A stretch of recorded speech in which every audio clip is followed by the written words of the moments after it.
celebration of women in tech. We're honoured to celebrate with you.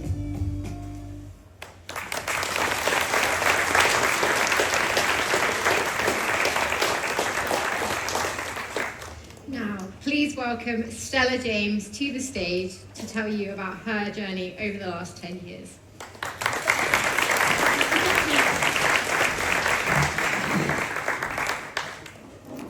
Hopefully you can hear me and I'm not double on the microphone. It's a real privilege to be here this evening. 10 years on, I'm not quite sure where 10 years have gone. It's gone in a flash. And this is the first time I'm doing this talk this evening, so hopefully you'll enjoy my journey from the last 10 years. A decade ago on this evening, I got a phone call late at night. I was actually sitting in my pyjamas on the stairs, probably halfway through my chamomile tea, and I definitely wasn't expecting to hear that I had just won 2 awards. The Innovation Award and the overall Developer Award for Gooseberry Planet, the EdTech business that I built to teach children, parents, and teachers how to stay online. I was trying to change. And it's really lovely to see so many female developers, because back then I was very alone 10 years ago in that world. I wasn't at the ceremony, I wasn't on stage, I was at home holding the phone thinking, you're kidding me, I've actually won something, I've made it. Somebody said that earlier on about making it in a video. I'll calm my nerves in a second. Spoiler alert, I was spectacularly wrong. Because what the phone call didn't tell me, what the trophy sitting in the post somewhere couldn't prepare me for, was the next 10 years would include more plot twists than a Netflix series, which we all know about, and not the good kind. The kind where you're actually shouting at the screen, you are kidding me, that is just not realistic. Except it was. All of it. Act 1. Building through cancer. What the people at the awards ceremony didn't know, what even I was still processing, was that when I was building Gooseberry Planet, I was recovering from cancer treatment. Life was a mad juggling act. It was like running 2 full-time jobs, except one was trying to kill me and the other one was trying to save children's education. The priorities were slightly complicated. The drugs and the chemotherapy forced me into early menopause, and I had no clue the impact that would have on me. The doctors didn't explain anything, and oh, has that changed in 10 years. I might have made some better decisions if I had understood a little more about what was happening to my body and to my mind. I actually thought I was losing my mind, but I was actually just losing estrogen, which is really quite similar if you've ever experienced it. But 10 years ago was an incredible year for me. I couldn't put a foot wrong. In 2 years, I won 6 awards. And this one, the Develop Her Award, gave me the confidence. It was interesting, somebody said earlier about how it had given them confidence. But this gave me the confidence to attend other award ceremonies. And I couldn't stop. I just kept winning. And looking back, I'm not quite entirely sure if it was talent or sheer menopause-fueled determination, but probably a little bit of both. Have we got the slide up? Can you change the slide, please? This is my son, Zachary, and during the treatment, he decided to shave his hair off. He didn't ask, he just did. Solidarity, love, the kind of gesture that makes you realise you're not just fighting for yourself. The photo shows everything about that time. I was trying to build a business, raise 2 boys and pretend everything was fine. And here was my child showing me more courage than I knew I had. People ask me, how did you do it? How did you build a business whilst going through treatment? And the honest answer is, no idea whatsoever. I was on survival mode. I didn't have a choice. The business needed me and my boys needed me. So I just kept going. I knew I should have worn my hair back.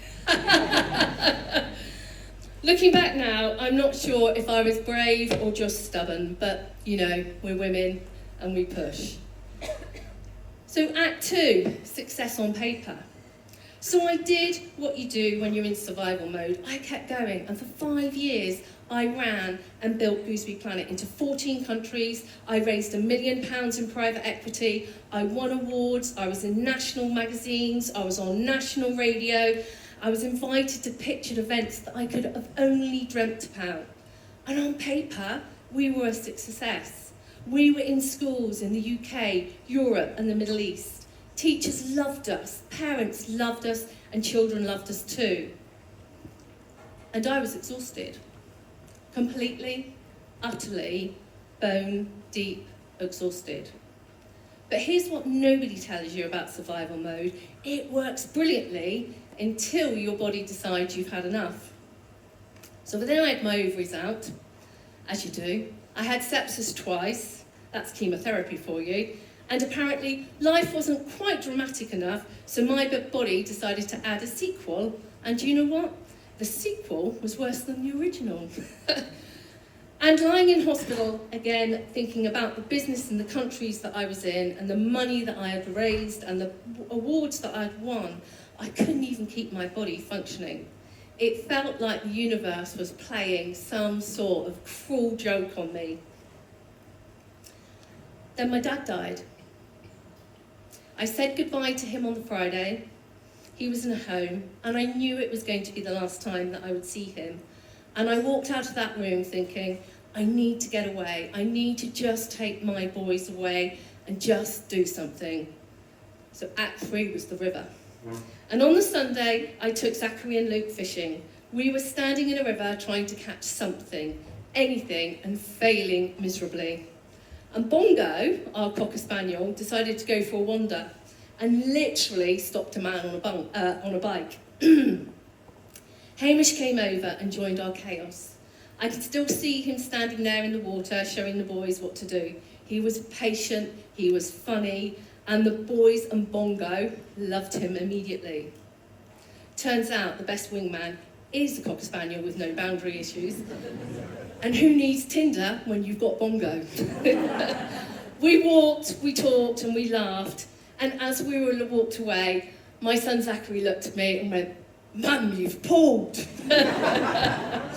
He was right. Hamish and I started dating, and for the first time in years, I felt like I could breathe. Like maybe, just maybe, it was going to be okay. Dad died on the Monday. Change slide, please.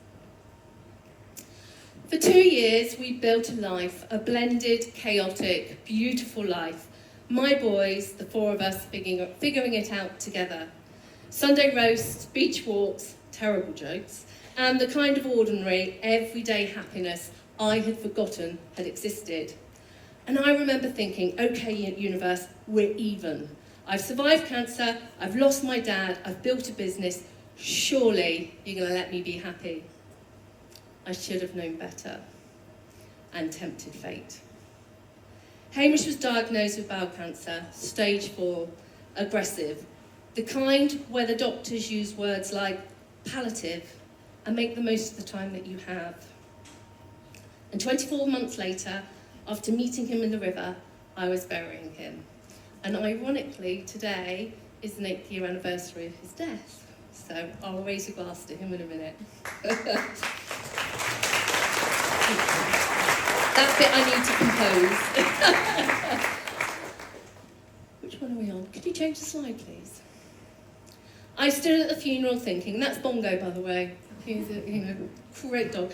I stood at the funeral thinking, this isn't fair. We had 2 years together. We're supposed to have a decade. But grief doesn't care about fairness. It just shows up and takes everything. And I had the pleasure of having the rest of his life with him. Act 4, the invisible drowning. 1 week after Hamish died, I got acute appendicitis. 1 week, 6 days. Because grief wasn't enough, the universe decided I also needed emergency surgery. So in the space of 2 weeks, I was ill, I moved house, and buried the man that I loved. I'd give it 0 ratings, and I definitely won't go back. I remember lying in the hospital bed again, And after appendix surgery, thinking, one more thing goes wrong, I'm really going to take this personally. And then I laughed.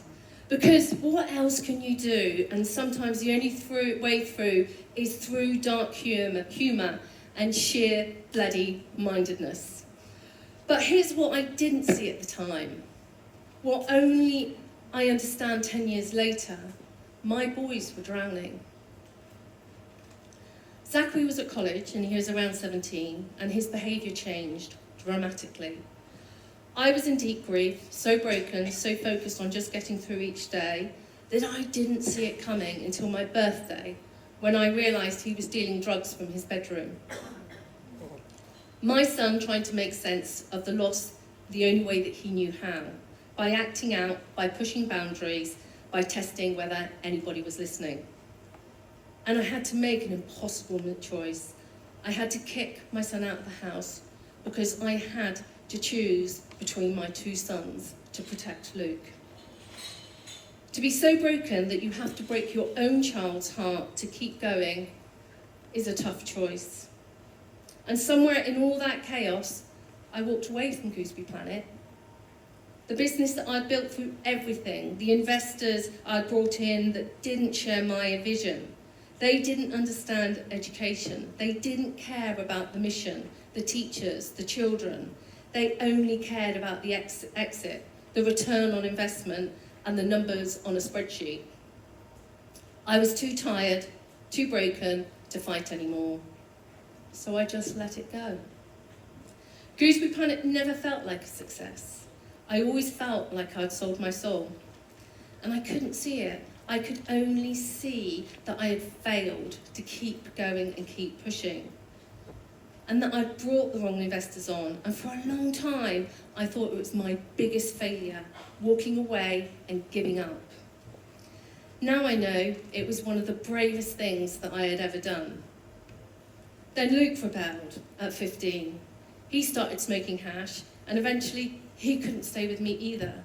He had to go and live with his dad. He was too wild and too uncontrollable. So there I was, survived cancer, survived loss, survived sepsis, emergency surgery, and I'd lost my boys. Not permanently, but it felt permanent. I didn't realise it until much later that when they weren't rebelling against me, they were grieving. They were processing the loss of Hamish, the chaos of watching their mum fall apart, the instability of everything changing at once. They were teenagers trying to make sense of the world that had stopped making sense. And I was broken to even see it. Because sometimes the bravest things you can do is admit that you can't carry on. So Act 5, the rebuild, all three of us. So I became an employee again. Learning Ladders First, a brilliant edtech business where I could contribute without carrying everything on my shoulders, where I could focus on the work without worrying about payroll, investors, and whether the business was going to survive another month. And it was liberating. I could do what I was good at, sales, marketing, customer success, without the weight of being a founder, without feeling every decision was life or death. Then I moved to OnView Learning, another edtech business, and I helped it scale from 10 classrooms to 500 classrooms. We built something extraordinary. And I didn't have to be a founder to make that happen. And here's what I learned. Success doesn't always mean being the founder. Sometimes it means knowing when to step back and let somebody else lead. When to rebuild yourself before you rebuild your business. Zachary and Luke didn't just survive those years. They thrived through them. They got help. They found their way and they became. And I am not just saying this because I'm their mum, but they are extraordinary young men. It's taken until now for us to be truly okay, for us to be truly okay. But we got here. We talked about it, we laugh about it, and we're closer than we've ever been. That's the thing about hitting rock bottom with the people you love. When you climb back up together, you're bound by something unbreakable. But eventually, I started to get the itch. You know that little itch that, what if, maybe, I could try again. So I started Seventh Sibling, and I am the 7th sibling, by the way, not to prove anything to anyone else, but to prove something to myself, that I could do it, that loss doesn't disqualify me, that walking away doesn't mean you don't come back. And this time I'm doing it differently. No investors, no board, no pressure to scale at all cost. Just me, my expertise, and a mission to help other edtech founders avoid the mistakes that I made. I've got involved with Young Enterprise, teaching young children about business, resilience, and the reality that success isn't a straight line. It's a zigzag drawn by a 3-year-old with a crayon, and sometimes that toddler is you, very late at night. Luke came back to me 2 years ago after being with his dad for 1 year, and now has left the nest with his brother, and he's in his own place, and I am officially an empty nester. It took me 8 years to believe that I could be happy again, 8 years to trust that life would be kind, and it was. Thank you, Simon, who's recording over there. Can you change the slide, please?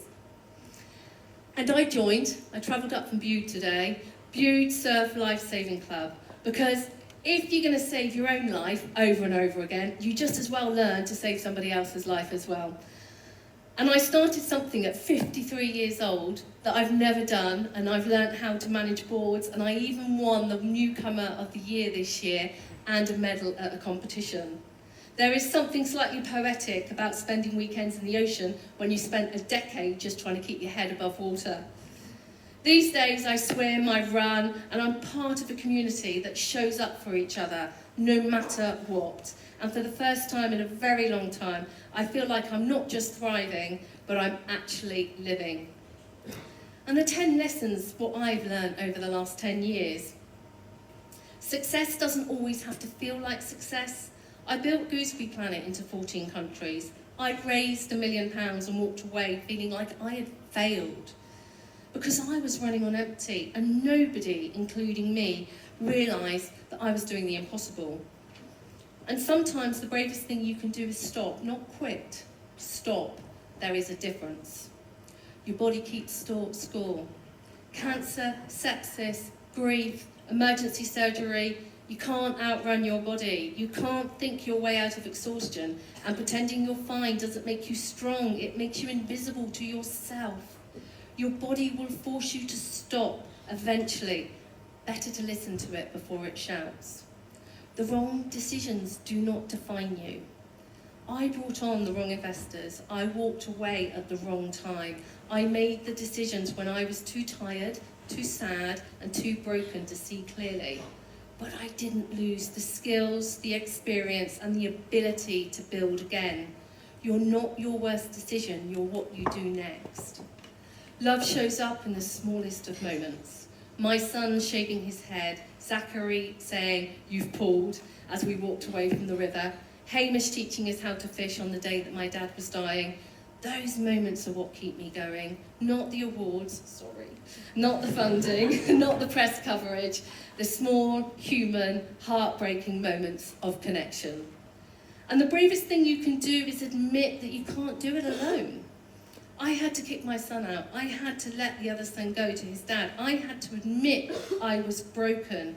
And at that admission, that vulnerability was what saved us all, because it opened the door for us for asking help, to talking, to healing together.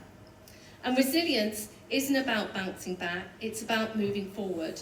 I am not the same person who answered that phone 10 years ago. I'm scared, I'm slower, significantly more cynical about investor